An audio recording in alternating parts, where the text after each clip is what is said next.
हर हर महादेव दोस्तों, आप सभी लोग जानते हैं कि 24 दिसंबर 2024 यानी मंगलवार को पड़ रही हैं पौष मास की नवमी तिथि। और दोस्तों, यह वह नवमी तिथि है जो पौष मास में पड़ने वाली सबसे बड़ी तिथि है, क्योंकि यह मंगलवार के दिन पड़ रही है और इसका बहुत ही बड़ा और विशेष महत्व होता है। पूज्य गुरु जी ने कहा है कि अगर कभी भी मौका लग जाए और पौष मास की नवमी तिथि मंगलवार को पड़ जाए तो आप लोगों को एक छुटकी हल्दी का उपाय तो अवश्य ही करना चाहिए। इन दोनों का संयोग बहुत ही कम आता है। इसी के साथ में गुरु जी ने अपनी शिव पुराण कथा में बताया है कि इस दिन आपको एक छुटकी हल्दी का उपाय तो आपको अवश्य ही करना चाहिए, क्योंकि ऐसा दिन पूरे साल में सिर्फ एक ही बार आता है। और दोस्तों, आप सभी लोग जानते हो कि मंगलवार का अगर सबसे बड़ा कोई उपाय है तो वह एक छुटकी हल्दी वाला उपाय है। तो दोस्तों, इस मंगलवार नवमी तिथि के दिन आप लोगों को इस एक छुटकी हल्दी वाला उपाय को जरूर करना है।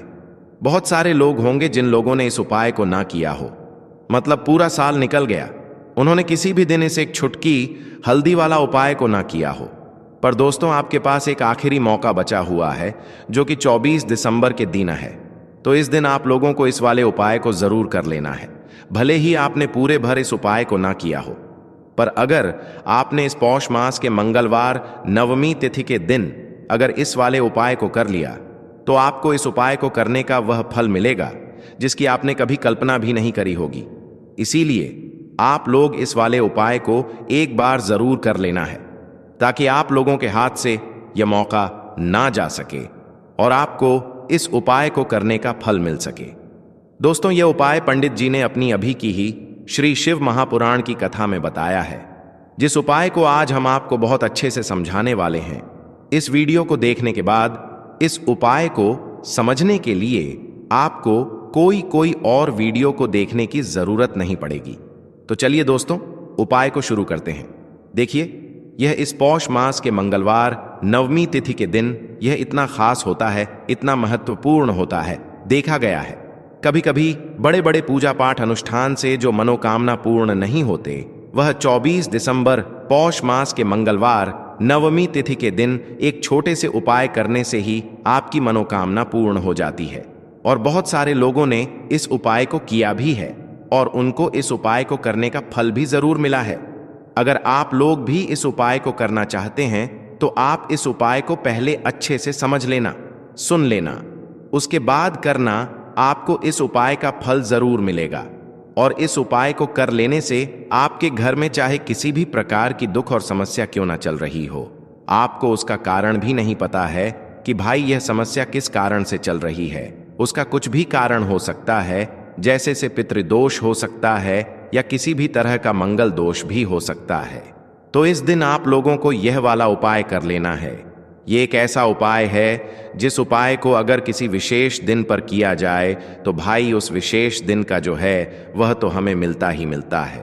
पर हमने उस दिन पर इस उपाय को किया है तो हमें उससे भी बड़ा फल मिलता है, और फल बहुत जल्दी मिलता है, क्योंकि आप इस उपाय को बहुत ही बड़े और विशेष दिन पर कर रहे हो। तो चलिए अब उपाय के बारे में बात करते हैं, लेकिन उससे पहले आप लोगों को यह जानना आवश्यक है कि आखिर यह उपाय किस समय करना है, किसको करना है और कैसे करना है। तो चलिए हम आगे आपको वीडियो में एक एक करके बता देते हैं। लेकिन उससे पहले अगर आप लोग हमारे चैनल पर पहली बार आए हैं या फिर मेरी आवाज़ आज पहली बार सुन रहे हैं तो हमारे चैनल को सब्सक्राइब ज़रूर कर लेना और इस वीडियो को लाइक करके कमेंट बॉक्स ओम नमः शिवाय ज़रूर टाइप कर देना। तो दोस्तों, इस एक छुटकी हल्दी वाला उपाय को हमें इस 24 दिसंबर मंगलवार नवमी तिथि के दिन कैसे करना है, किसको करना है, किस समय करना है और कहां पर करना है, ये सारे सवालों के जवाब आपको इस वीडियो में मिल जाएंगे। और जो ये वीडियो देखेगा भाई, उसको एक छुटकी हल्दी वाला उपाय जरूर करना चाहिए, क्योंकि इस दिन एक छुटकी हल्दी का भी बहुत ही बड़ा और विशेष महत्व होता है। और जब बात आ जाए हल्दी की तो यह सोने पर सुहागा वाली बात हो जाती है और यह एक बहुत ही बड़ा उपाय हो जाता है इस मंगलवार नवमी तिथि का।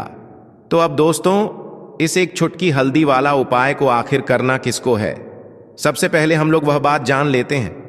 तो देखो, घर की जो बड़ी माताएं बहनें होती हैं, उन माताओं बहनों में से कोई भी एक बड़ी माता बहन इस वाले उपाय को कर सकती है।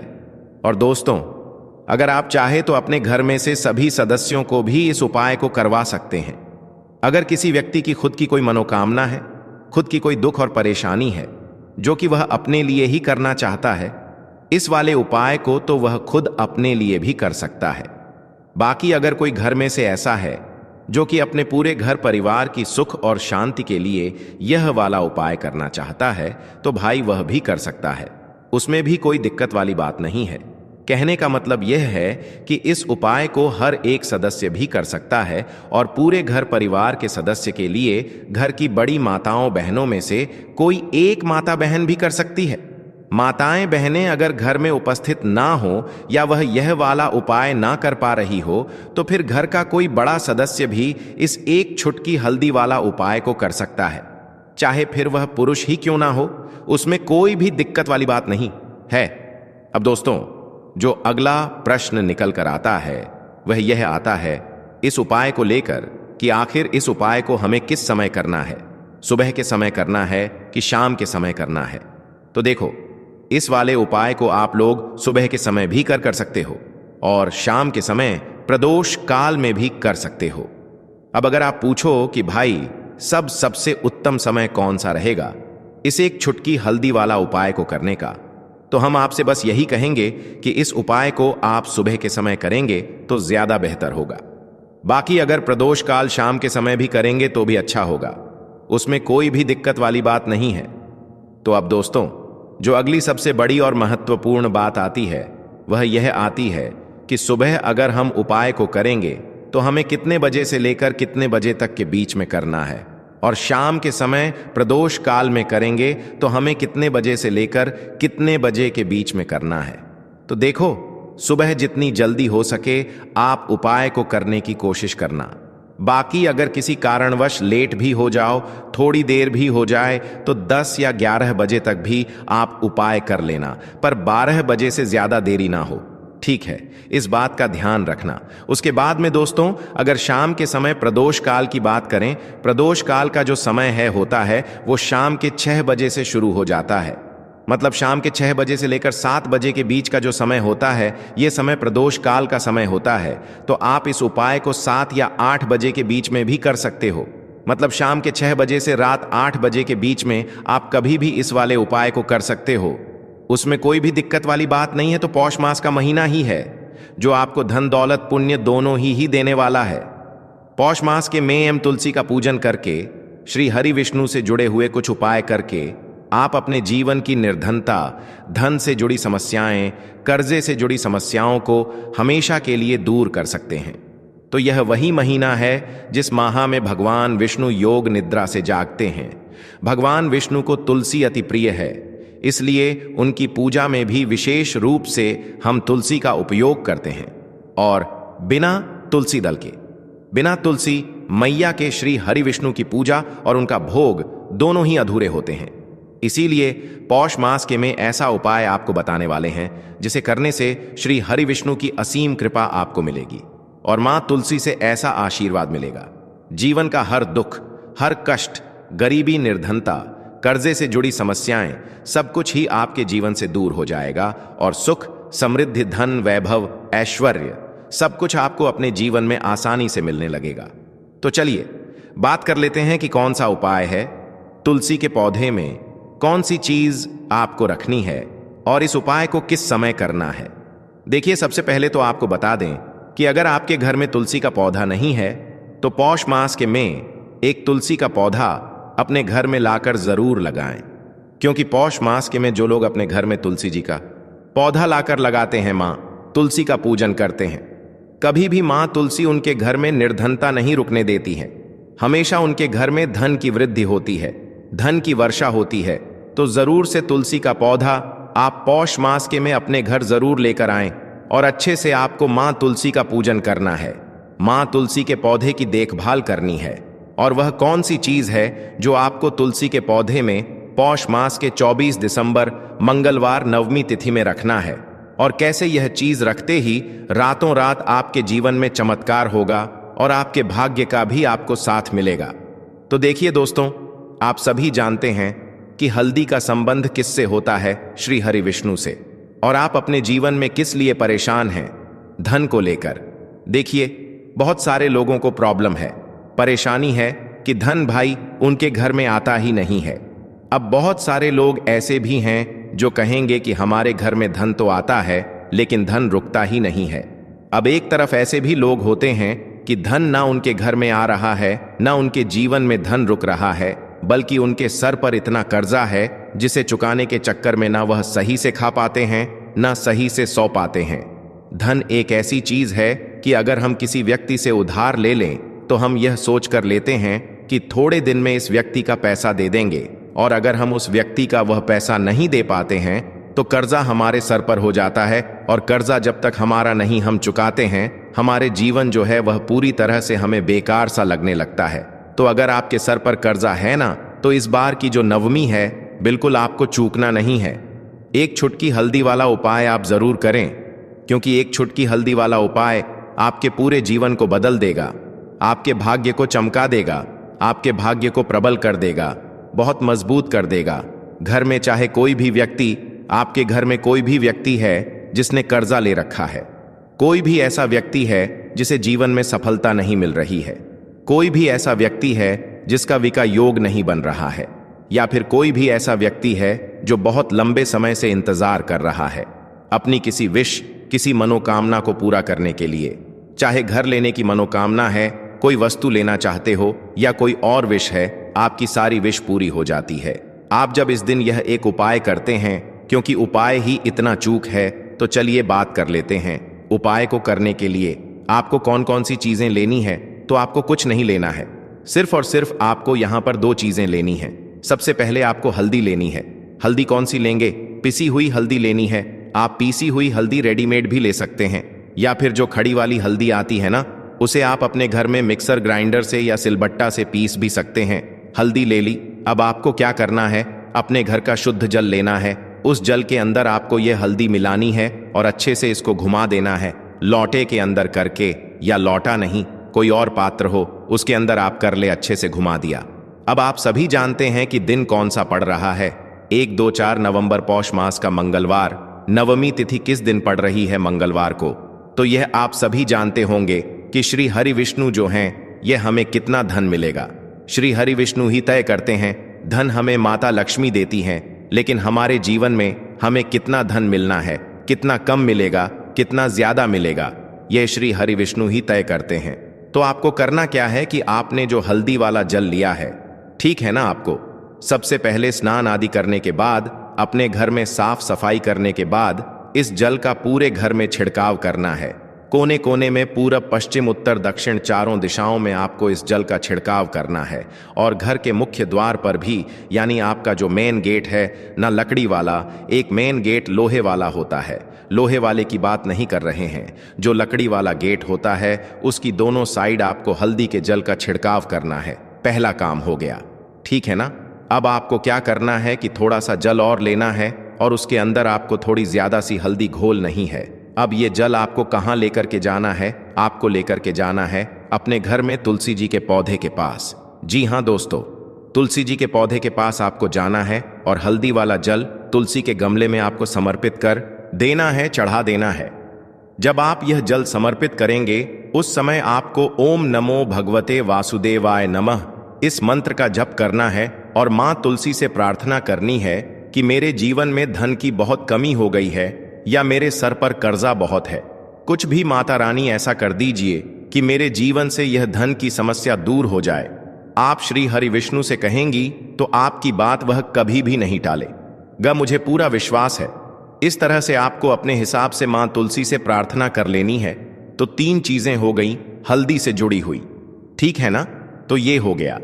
अब आपको क्या करना है कि हल्दी का आपको अपने घर के मुख्य द्वार पर, ठीक है ना, दोनों साइड स्वास्तिक का निर्माण करना है। देखिए, स्वास्तिक जो होता है ना, जब भी हम किसी पूजा पाठ में स्वा का निर्माण कर देते हैं, किसी भी पूजा पाठ से जुड़े उपाय में जब हम स्वास्तिक का निर्माण कर देते हैं, विश्वास मानिए आपकी पूजा तुरंत सफल हो जाती है। स्वास्तिक जो होता है, इसका महत्व आप ऐसे समझ सकते हैं कि स्वास्तिक को सौभाग्य का सूचक माना जाता है। स्वास्तिक के चिन्ह के बिना कोई भी मांगलिक कार्य अधूरा होता है, ठीक है ना। और स्वास्तिक जब भी हम कहीं पर किसी स्थान पर बना करके कोई मूर्ति कोई प्रतिस्थापित करते हैं, न तुरंत के तुरंत हमारी पूजा जो है वह उस समय सफल हो जाती है। स्वास्तिक श्री हरि विष्णु का आसन और माता लक्ष्मी का स्वरूप माना जाता है। कितनी बड़ी बात है, स्वास्तिक श्री हरि विष्णु का आसन है और माता लक्ष्मी का स्वरूप है। आप समझ सकते हैं कि जब माता लक्ष्मी का स्वरूप और श्री हरि विष्णु का आसन आपने अपने घर के मुख्य दरवाजे पर ही बना दिया, फिर कैसे धन की देवी और माता लक्ष्मी और श्री हरि विष्णु आपके घर में नहीं आएंगे? उनको तो आना ही है। जब आपके मुख्य दरवाजे पर यह जल वो देखेंगे हल्दी वाला, और जब वह दो स्वास्थ्य देखेंगे तो खुद को आपके घर में आने से रोक नहीं पाएंगे। जरूर करिएगा नवमी वाले दिन। और इस बार की नवमी तो बहुत ही खास है, बहुत ही दुर्लभ संयोग में यह नवमी आई है। सारी जितनी भी गरीबी आपके जीवन की है, ना सारी गरीबी दूर हो जाएगी, सारी निर्धनता दूर हो जाएगी जब यह एक उपाय आप कर लेते हैं। बहुत ही अचूक उपाय है, ठीक है ना? तो यह आप सभी जानते हैं कि तुलसी मैया के बिना श्री हरि विष्णु की पूजा अधूरी होती है। आप सभी जानते हैं। तो आपको करना क्या है, शाम के समय में जिस दिन नवमी है ना, एक देसी घी का दीपक तैयार करेंगे, है ना, और गाय का शुद्ध देसी घी उसके अंदर भरेंगे और थोड़ी सी चुटकी भर हल्दी उसके अंदर आप जरूर डालेंगे।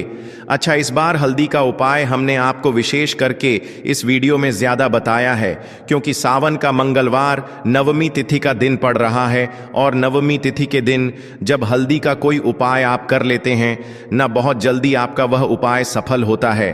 तो यह उपाय आप करें कि आपको एक दीपक प्रज्वलित करना है शाम के समय में, थोड़े से चावल या फिर फूल की पत्तियां रख करके, और श्री हरि विष्णु का मंत्र आपको फिर से बोलना है, ओम नमो भगवते वासुदेवाय नमः। और फिर से आपको मां तुलसी से प्रार्थना करनी है। शाम के समय सूर्यास्त होने के बाद 31 चावल के दाने ये तैयार हो जाते हैं। उसके बाद मैं आपको जो भी अपनी पूजन सामग्री है सुबह के समय कर रहे हो तो एक लोटा जल और एक बेलपत्र या पूजन सामग्री जो लेकर जाना चाहो उसकी भी तैयारी कर लेना। और शाम के समय जा रहे हो तो भाई अपना जो दीपक है उसे तैयार कर लेना, ठीक है? और उपाय को करते समय शुद्धता का विशेष रूप से ध्यान रखना, ठीक है? सुबह सुबह स्नान करने के बाद ही उपाय को करने की आप लोग तैयारी करना। उसके बाद अगर शाम के समय की बात करें तो शाम के समय आपको स्नान करने की जरूरत नहीं है, पर शुद्धता का ध्यान रखना है। आपको स्नान तो नहीं करेंगे, आप हाथ मुंह धोकर भी इस वाले उपाय को शाम के समय प्रदोष काल में कर सकते हैं। इसमें कोई दिक्कत वाली बात नहीं है। तो आप अपने उपाय की पूरी सामग्री तैयार करके आपके पास ही में जो आपका शिव मंदिर हो वहां पर पहुंच जाइए। सबसे पहले शिव मंदिर में जाकर आप लोगों को उपाय नहीं करना है, पहले भगवान के दर्शन करना है, भगवान से आशीर्वाद प्राप्त करना है, फिर शिव जी की शिवलिंग के पास में आना है। शिवलिंग के पास में आने के बाद आप जो पूजन सामग्री लेकर आए हुए हैं, जैसे कि सुबह गए हुए होंगे तो एक लोटा जल और जो भी पूजन सामग्री लेकर आए हैं आप उनसे भगवान शिव जी की पूजन कीजिए। सबसे पहले तो एक लोटा जल ही चढ़ेगा, फिर आपको एक बेल पत्र श्री शिवाय नमस्तुभ्यम का जाप करते हुए शिवलिंग पर चढ़ा देना है। उसके बाद में आपकी पूजन सामग्री चढ़ेगी। उसके बाद में अगर दोस्तों शाम के समय अगर आप इस उपाय को कर रहे हो तो अपने साथ में कम से कम एक जो दीपक है गोल बाती का जो आप अपने साथ में लेकर गए हो, उस दीपक को मंदिर में जाकर अपनी माचिस से जलाना है और उस दीपक को शिवलिंग के पास में रखना है, ठीक है? इस दीपक को रखने के बाद ही आप लोगों को अपना ये वाला उपाय शुरू करना है। और दीपक को ज्यादा पास में मत रखना, वैसे भी गर्मी पड़ रही है, भगवान शिव जी को आंच नहीं लगनी चाहिए, है ना? तो भाई जैसे ही आपकी पूजा अर्चना हो जाती है, आप भगवान शिव जी को प्रसन्न कर लेते हैं। उसके बाद में शिवलिंग के पास ही में आप कहीं पर बैठ जाइए, सामने या आसपास जिस जगह पर आपको बैठना हो वहां पर बैठ जाइए और अपने वह 31 चावल के दाने अपने सामने निकाल कर रख लीजिए, क्योंकि अब यहां पर उपाय को यहां पर करने की आपको तैयारी करना है। और इस तरीके से जब आप उपाय करेंगे, पूजन सामग्री करने के बाद, पूजन अर्चना करने के बाद, तो आपको उपाय का फल बहुत जल्दी और बहुत बढ़ा होकर मिलेगा। तो अपने 31 चावल के दाने अपने सामने निकाल कर रख लेना। और यह जो उपाय है यह आपकी सीधे हाथ की हथेली से होगा, इसलिए इस बात का भी विशेष रूप से ध्यान रखना है।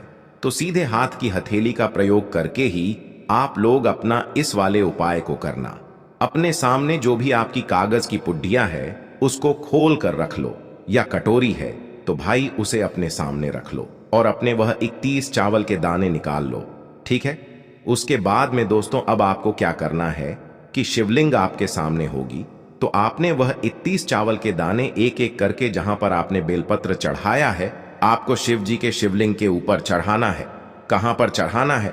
शिवलिंग के ऊपर चढ़ाना है और कहीं पर भी नहीं चढ़ाना है। आपको अपने हथेली से तो शिवलिंग के ऊपर चढ़ाना है, भले ही फिर वो अपने आप जलाधारी पर गिर जाए या मतलब वहीं पर गिर जाए, उसमें कोई दिक्कत वाली बात नहीं है, पर आप चढ़ाओ शिवलिंग के ऊपर ही। तो आपको क्या करना है, अपना पहला चावल का दाना उठाना है, श्री शिवाय नमस्तुभ्यम बोलना है और शिवलिंग पर चढ़ा देना है। इसी तरीके से दूसरा चावल का दाना उठा है, शिवलिंग पर चढ़ाना है और मंत्र बोल देना है। और फिर तीसरा चावल का दाना उठाना है, श्री शिवाय नमस्तुभ्यम बोलना है और चढ़ा देना है। इसी प्रकार से आपको पूरे 31 चावल के दाने एक एक करके शिव जी के शिवलिंग के ऊपर चढ़ाना है और भगवान से प्रार्थना करते जाना है। मतलब प्रार्थना तो आपको आखिरी में करना है, पर हर एक चावल के दाने को चढ़ाते समय श्री शिवाय नमस्तुभ्यम जरूर बोलना है।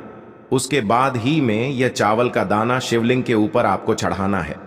जैसे ही आपके 31 चावल के दाने शिवलिंग के ऊपर चारच जाते हैं, तो भाई उसके बाद में आपको क्या करना है, भगवान से अपनी मनोकामना बोलना है। मनोकामना भी कब बोलना है?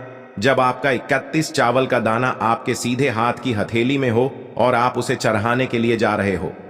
श्री शिवाय नमस्तुभ्यम बोलकर उस आखिरी चावल के दाने को शिवलिंग के ऊपर चढ़ा देना और भगवान से फिर अपनी वह मनोकामना बोल देना, जिस मनोकामना के लिए आप लोग अपना यह वाला उपाय कर रहे हो। जिस भी दुख और परेशानी के लिए आप लोग अपना यह वाला उपाय कर रहे हो, उसके बाद में जैसे ही आप अपनी मनोकामना बोल देते हो, आपका यह वाला उपाय पूरा हो जाता है। पर दोस्तों, उपाय को करने के बाद आप लोगों को 2 मिनट भगवान शिव जी के मंत्र का जाप जरूर करना है और मंत्र का जाप करने के बाद भगवान से एक और बार प्रार्थना करना है अपनी मनोकामना के लिए या अपनी जो भी दुख और परेशानी है उसके लिए। इसके बाद में आप लोग भगवान को देखकर भगवान से प्रार्थना करके उनसे आशीर्वाद लेकर वहां से उठ सकते हैं और अपने घर पर जा सकते हैं। बस दोस्तों, यहां पर यह वाला उपाय पूरा हो जाता है। इस तरीके से जो भी व्यक्ति छोटी छोटी चीजों का ध्यान रखते हुए इस 31 चावल के दाने वाले उपाय को करेगा, निश्चित सी बात है उसे उसकी मनोकामना जल्द ही पूर्ण होगी और जो भी दुख और परेशानी है वो भी बहुत ही जल्दी दूर होंगे। और दोस्तों, अगर आपको हमारी ये वीडियो पसंद आई हो तो हमारे इस वीडियो को लाइक और चैनल को सब्सक्राइब जरूर करें। हर हर महादेव।